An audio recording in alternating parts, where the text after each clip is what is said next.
Hello everyone, আজ 10 ফেব্রুয়ারি। আজকে news পেপারে আমরা গুরুত্বপূর্ণ কিছু আর্টিকেল দেখব। সর্বপ্রথমে দেখে আসা যাক পাল্টা শুল্ক কমলে 1%, এটা আমরা আজকে দেখব। অভিমত বিশ্লেষণে পুরনো রাজনৈতিক ব্যবস্থার ভাঙন, এখানে একটা আর্টিকেল রয়েছে, এটি আমরা দেখব আজকে। অর্থনীতিতে রয়েছে মব বিপ্লব এবং বিনিয়োগ জোয়ার একসঙ্গে আসে না, বিরূপক্ষপাতের একটি আর্টিকেল। এছাড়া রয়েছে সরকারি ঋণ কমবে, বেসরকারিতে বাড়বে, যে মুদ্রানীতি ঘোষণা হয়েছে সেই আর্টিকেলগুলো আমরা দেখব আজকে। আচ্ছা, এছাড়া প্রথম পৃষ্ঠায় একটি রয়েছে যে ভোট কেন্দ্রে মুঠোফোন নিয়ে যাওয়ার ব্যাপারে যে সিদ্ধান্ত দিল ইসি, ইলেকশন কমিশনের, যে ভোট কেন্দ্রে আসলে মোবাইল ফোন নিয়ে যাওয়া যাবে, এই নিউজটি রয়েছে।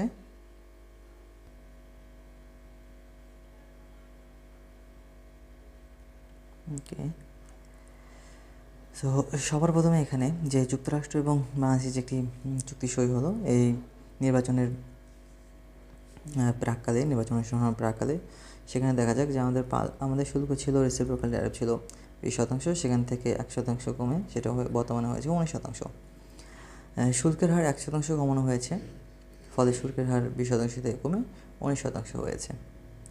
শুল্কের হার কমানোর পাশাপাশি যুক্তরাষ্ট্র থেকে আমাদের কী করতে হবে, তুলা ও কৃত্রিম তন্তু আমদানি করতে হবে, এবং সেগুলোর দ্বারা যে তৈরি পোশাক সেটি দেশটিতে আবার রপ্তানি করা হলে তাতে কোনো প্রকার পাল্টা শুল্ক আরোপ করা হবে না।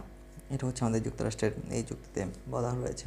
অর্থাৎ যুক্তরাষ্ট্রের কাঁচামালে তৈরি পোশাক দেশটিতে রপ্তানি করা হলে বাংলাদেশকে কোনো ধরনের পাল্টা শুল্ক দেওয়া লাগবে না।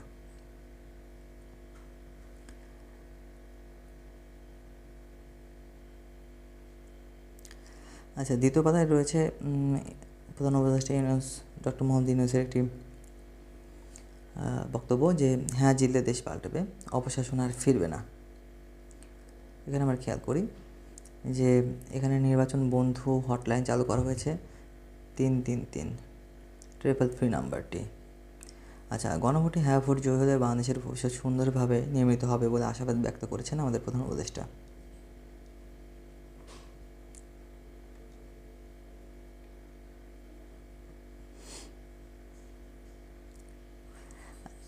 আচ্ছা, পাল্টা শুল্ক কমলো 1%, সেটির বাকি অংশ এখানে দেখা যায় যে পাল্টা শুল্ক আরোপের পর সব মিলিয়ে বর্তমানে যুক্তরাষ্ট্র পণ্য রপ্তানিতে বাংলাদেশের পণ্যের জন্য শুল্ক দাঁড়িয়েছে 34%।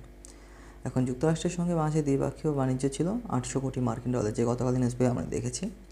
এর মধ্যে 600 কোটি ডলারের পণ্য বাংলাদেশ কী করে রপ্তানি করে, আর যুক্তরাষ্ট্র থেকে বাংলাদেশ আমদানি করে 200 কোটি ডলারের পণ্য। অর্থাৎ কি, বাণিজ্য ঘাটতি বাংলাদেশের অনুকূলে। কারণ আমরা হচ্ছে কী করি, 600 কোটি ডলার রপ্তানি করি। এই ঘাটতি কমাতে এর মধ্যে গম, সয়াবিন তেল, ভুট্টা, তুলাসহ বিভিন্ন ধরনের কৃষিপণ্য, উড়োজাহাজের যন্ত্রাংশ, তরলীকৃত প্রাকৃতিক গ্যাস যেটাকে এলএনজি ইত্যাদি আমদানি শুরু করছে বাংলাদেশ। এখন এই চুক্তির দায়ভার কিন্তু পরবর্তী সরকারের উপরই পড়বে। এখানে যেটা বলা হচ্ছে যে চুক্তির বিষয়ে জানতে চাইলে বেসরকারি গবেষণা সংস্থা যেটা হচ্ছে CPD, centre for policy dialogue, তার সম্মানীয় ফেলো মুস্তাফিজুর রহমান বলেন যে চুক্তিতে কী শর্ত আছে তা আমরা জানি না।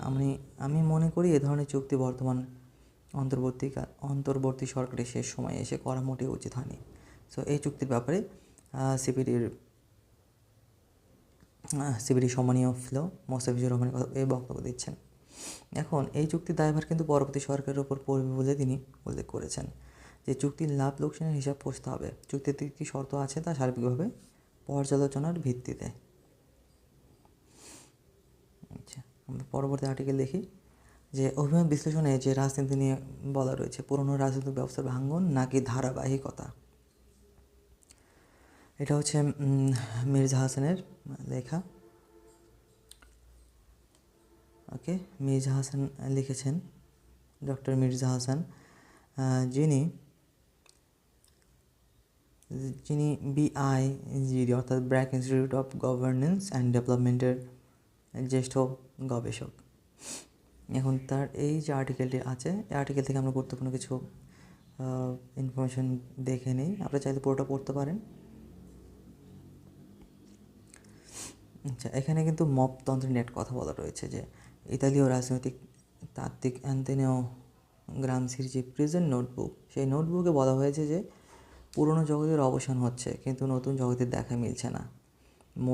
মধ্যবর্তী এই সময়টা দানবের, যে পুরনো জগতের অবসান হচ্ছে ঠিকই, কিন্তু নতুন জগতের আর দেখা মিলছে না। সো মাঝখানে যে সময়টা, এই সময়টা কিন্তু দানবের।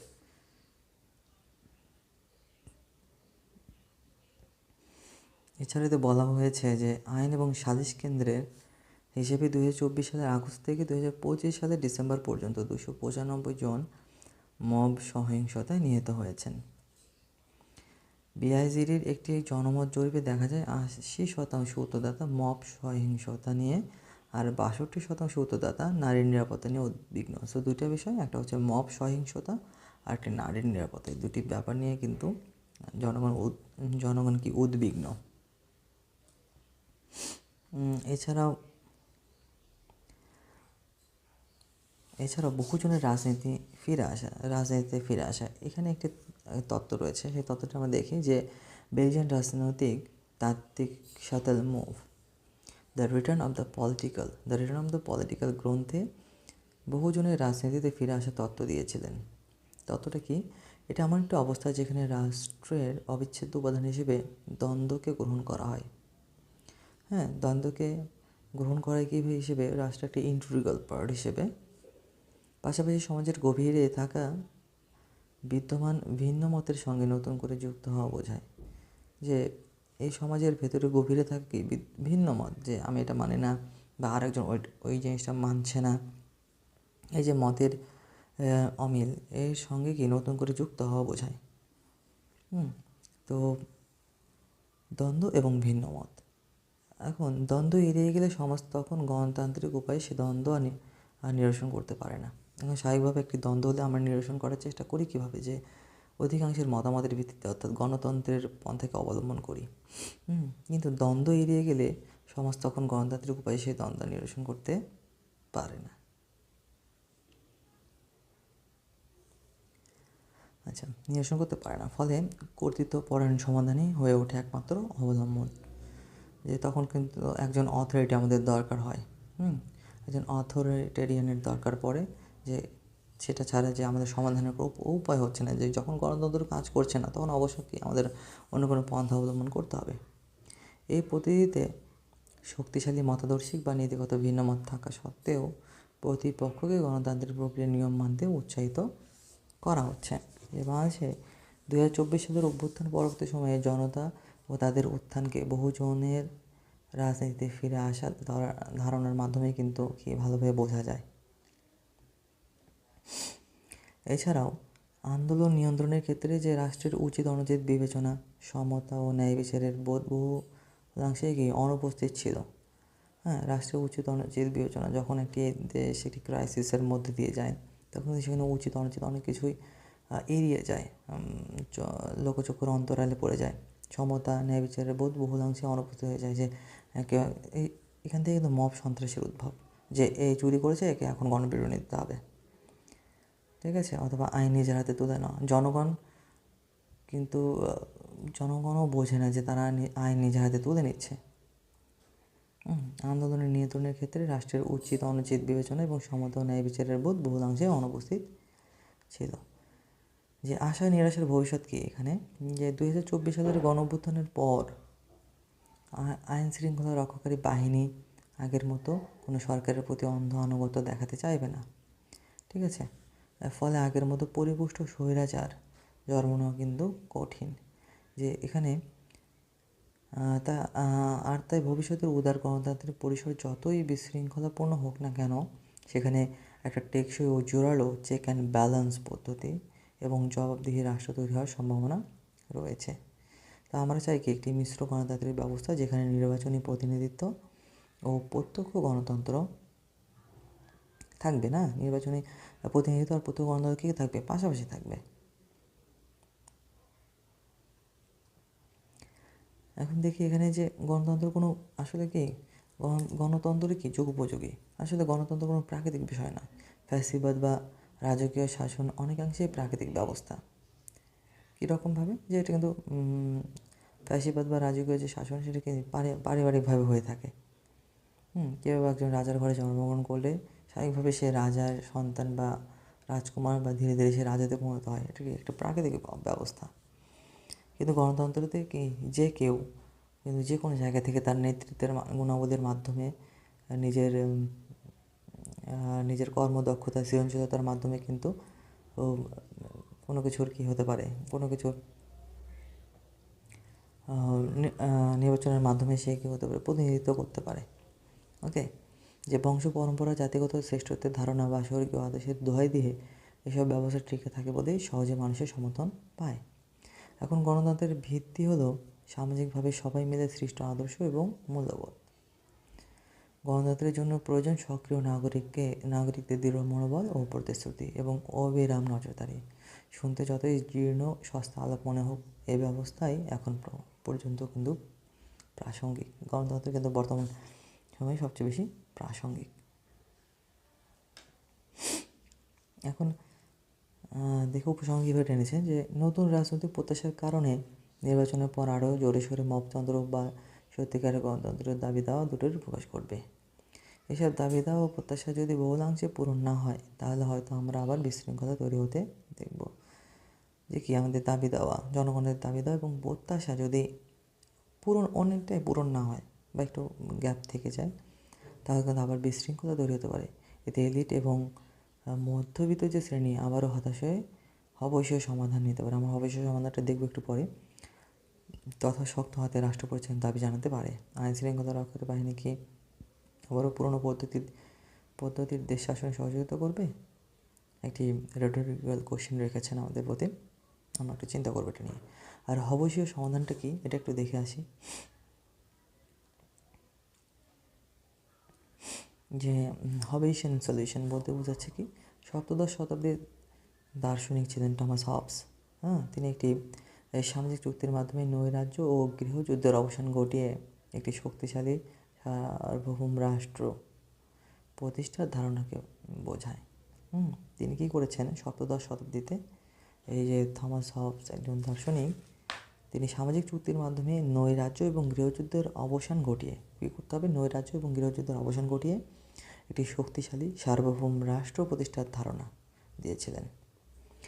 একটি মানুষের একে অপরের বিরুদ্ধে সংঘর্ষের প্রবণতা রুখতে এবং নিরাপত্তা নিশ্চিত করতে একটি নিরঙ্কুশ ক্ষমতার অধীনস্থ হওয়ার সমাধান দিয়েছিলেন তিনি কী দিয়েছিলেন, যে একে অপরের বিরুদ্ধে তার কী করবে, সংঘাত করবে না, সংঘর্ষ করবে না, এই জিনিসটা মোকাবেলা করতে, রুখতে, নিরাপত্তা নিশ্চিত করতে নিরঙ্কুশ ক্ষমতার অধীনস্থ হওয়ার সমাধান দিয়েছিলেন।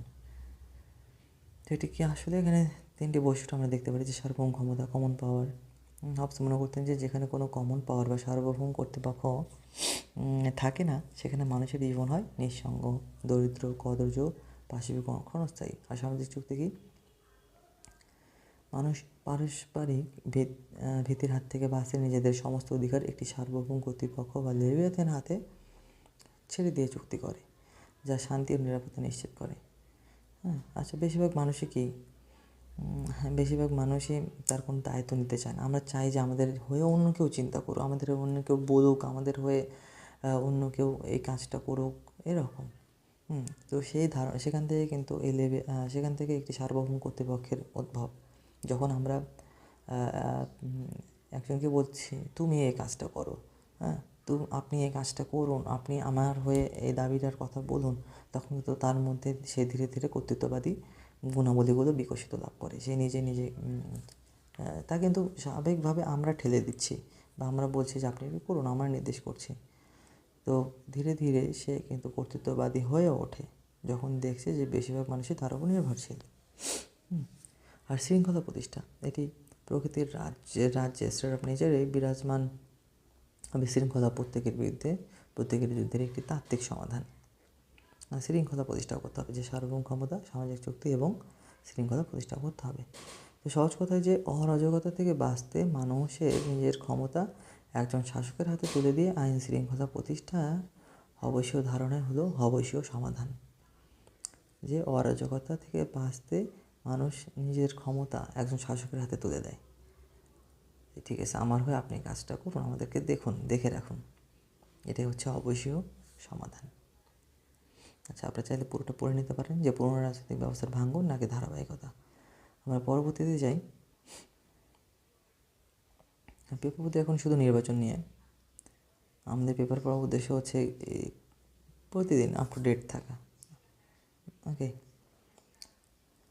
এখানে নির্বাচনের অনেক কথাবার্তা রয়েছে, যে আগামী 12 তারিখের পর আরও অনেক নির্বাচনের মতামত আমরা দেখতে পারবো। নির্বাচিত সরকার যারা হবেন তাদের অনেক মতামত বা ইশতেহারের যে কথাগুলো আমরা দেখতে পারবো অনেক কিছুই। আচ্ছা, এখানে অর্থনীতিতে আছে যে বিরূপাক্ষ পালের অর্থনীতি, বিশেষ করে এখানে অন্তর্বর্তীকালীন সরকার গত 1.5 বছরে কীরকম শাসন করেছেন তার একটি সমালোচনামূলক আর্টিকেল লিখেছিলেন আমাদের বিরূপাক্ষ পাল। একটু খেয়াল করা যাক যে আওয়ামী লীগ আমাদের অবকাঠামোর সবচেয়ে বড় সমালোচনা ছিল যে সেখানে 1 টাকার ঘোড়া 3 টাকার দানা খেত, অর্থাৎ কি প্রতিটি দুর্নীতি ছিল। তদুপরি আমলাতান্ত্রিক গড়িমসিতে প্রথাগত অপচয় ছিল অবধারিত। জ্ঞানীগুণী নতুন সরকার এগুলো থেকে মুক্ত হয়ে, অর্থাৎ জ্ঞানীগুণীর সরকার বলতে অন্তর্বর্তীকালীন সরকারকে বোঝাচ্ছে, মুক্ত হয়ে সংস্কার ও বিনিয়োগের এক নবজোয়ার আনবে, এটি ছিল ধারণা, যাকে অর্থনীতির ভাষায় বলে যৌক্তিক প্রত্যাশা। এখন এই যৌক্তিক প্রত্যাশা জনগণ লাভ করতে পেরেছে কিনা সেটিও বোঝা যাচ্ছে এখান থেকে। তবে একটি জাতির উন্নতি ও সক্ষমতার মাপকাঠি হিসেবে মাথাপিছু জিডিপির হিসেবকে আমরা বেশি গুরুত্ব দিয়ে থাকি। এটি গুরুত্বপূর্ণ একটি হাইলাইট করে দিয়েছে একটি সেন্টেন্স বা লাইন, দেখি যে একটি উন্নয়নশীল দেশ যদি জনসংখ্যার বৃদ্ধির হার 1% নামিয়ে আনতে পারে, জনসংখ্যার বৃদ্ধির হার যদি আমরা 1% নামিয়ে আনতে পারি, তাহলে 6% জিডিপির প্রবৃদ্ধি মানে মাথাপিছু আয় প্রায় 5% হারে বাড়ানো। যে 1% জনসংখ্যা বৃদ্ধির হার যদি 1% নিয়ে এসে নামিয়ে আনতে পারি, তাহলে জিডিপি প্রবৃদ্ধি হবে 6%। আর জিডিপি 6% প্রবৃদ্ধি মানে মাথাপিছু আয় প্রায় 5% হারে বাড়ানো, যা 14 বছরের মাথাপিছু আয়কে দ্বিগুণ করে থাকে। ওকে, আচ্ছা, এখন বিনিয়োগ নিয়ে কিছু কথা বলা হয়েছে, যে বিনিয়োগ যে অনেকটা ঘোড়ার মতো, আলস্য গেলেই দাঁড়িয়ে ঘুমায়। ঘোড়াকে যদি কোনো কাজে লাগিয়ে দেওয়া যায় বা দৌড় পজিশনে লাগিয়ে দেওয়া যায়, সে কিন্তু তার সর্বোচ্চ ক্ষমতা ব্যবহার করে দৌড়ানোর চেষ্টা করে, কিন্তু যখনই তার কোনো কাজ থাকে না, সে আবার দাঁড়িয়ে ঘুমায়।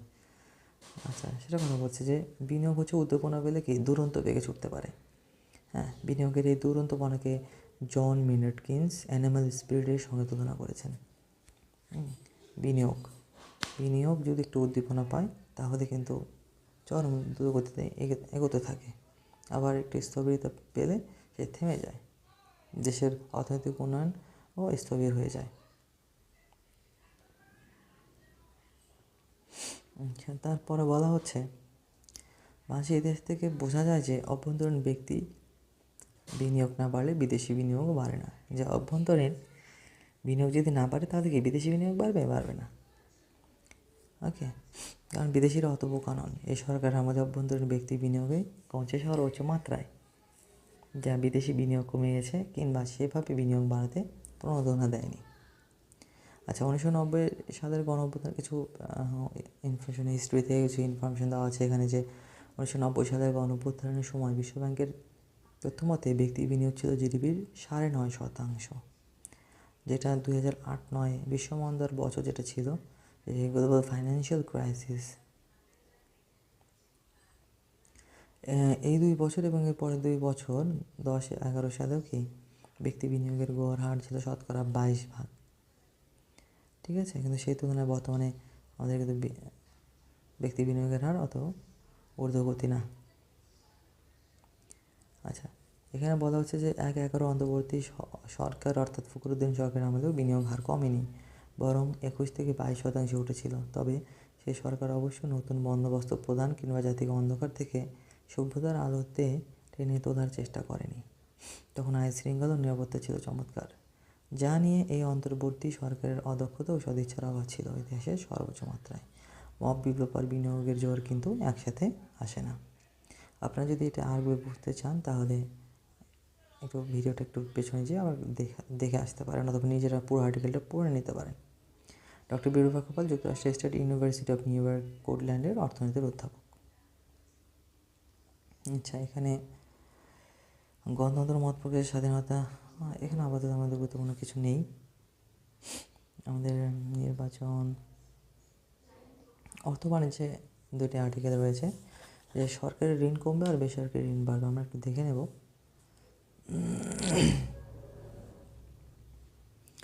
কী বলা হচ্ছে, বাজারে টাকা সরবরাহ কিছুটা বাড়ানোর উদ্যোগ নিয়েছে নিয়ন্ত্রক সংস্থাটি, অর্থাৎ কি বাংলাদেশ ব্যাংক। ব্যাংকগুলো যাতে কেন্দ্রীয় ব্যাংকে কম টাকা জমা রাখে সেজন্য ওই আমানতের সুদ হার 0.50 শতাংশ পয়েন্টে কমানো হয়েছে। পাশাপাশি ব্যাংক খাত থেকে সরকারি ঋণ কমানো এবং বেসরকারি ঋণে প্রবৃদ্ধির লক্ষ্যমাত্রা বাড়ানোর কথাও বলা হয়েছে। আচ্ছা, দেখি যে নীতি সুদের কিন্তু 10% অপরিবর্তিত আছে, যেটা সংকোচনমূলক ধারা বহাল রাখার জন্য। আর বেসরকারি খাতে ঋণ প্রবৃদ্ধির লক্ষ্য বাড়িয়ে 8.5% নির্ধারণ করা হয়েছে। আর রাজস্ব আদায় বাড়াতে নতুন সরকারের প্রতি আহ্বান জানানো হয়েছে। আচ্ছা, কেন্দ্রীয় ব্যাংক জানায় যে মূল্যস্ফীতি এখনও কাঙ্ক্ষিত মাত্রায় না নামায় নীতি সুদ হার বা পলিসি রেটটা এটা 10% অপরিবর্তিত রাখা হয়েছে। যে মূল্যস্ফীতি এখনও কিন্তু আমাদের কাঙ্ক্ষিত মাত্রায় আসেনি। আচ্ছা, এখানে ঋণ প্রবৃদ্ধির লক্ষ্যমাত্রা বাড়িয়ে 8.5% ধরা হয়েছে, যা আগের মুদ্রানীতিতে ছিল 8%। 0.50% ঋণ প্রবৃদ্ধির লক্ষ্যমাত্রা বাড়ানো হয়েছে।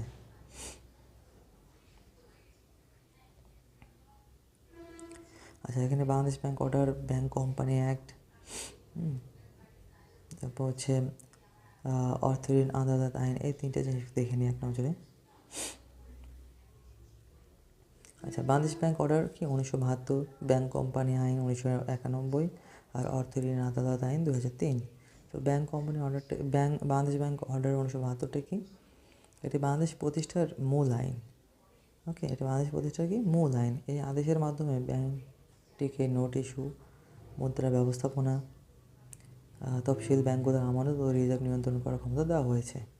এটি বাংলাদেশে কার্যরত সকল তফসিলি ও অতফসিলি ব্যাংকের ব্যবস্থাপনা, শেয়ার হোল্ডিং, পরিচালক নিয়োগ এবং ঋণ প্রদানের নিয়ম নির্ধারণ করে।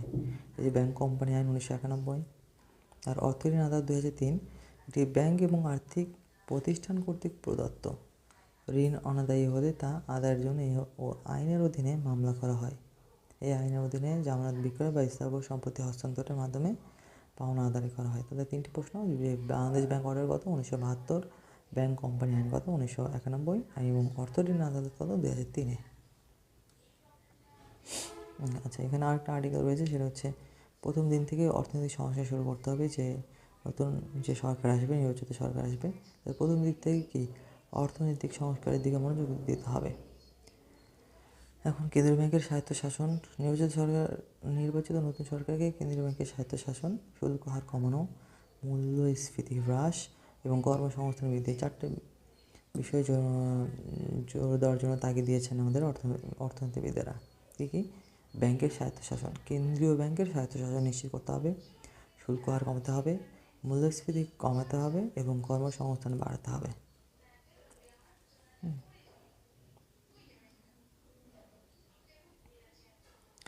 আচ্ছা, পিআরআই পলিসি রিসার্চ ইনস্টিটিউটের চেয়ারম্যান জাহিদ সাত্তার তিনি বলেন কি, সংস্কার করা গেলে আমাদের প্রবৃদ্ধি 7 থেকে 8% উন্নতি করা সম্ভব হবে।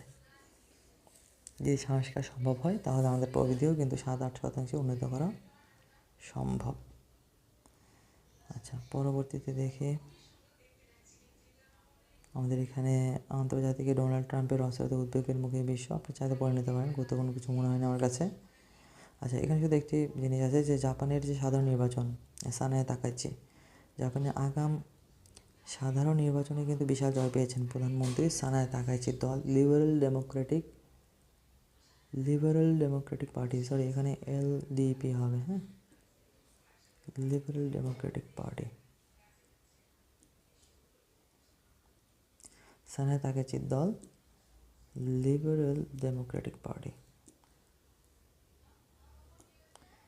Liberal Democratic Party, LDP, Sanae তাকাইচির দল। এটা খুব গুরুত্বপূর্ণ।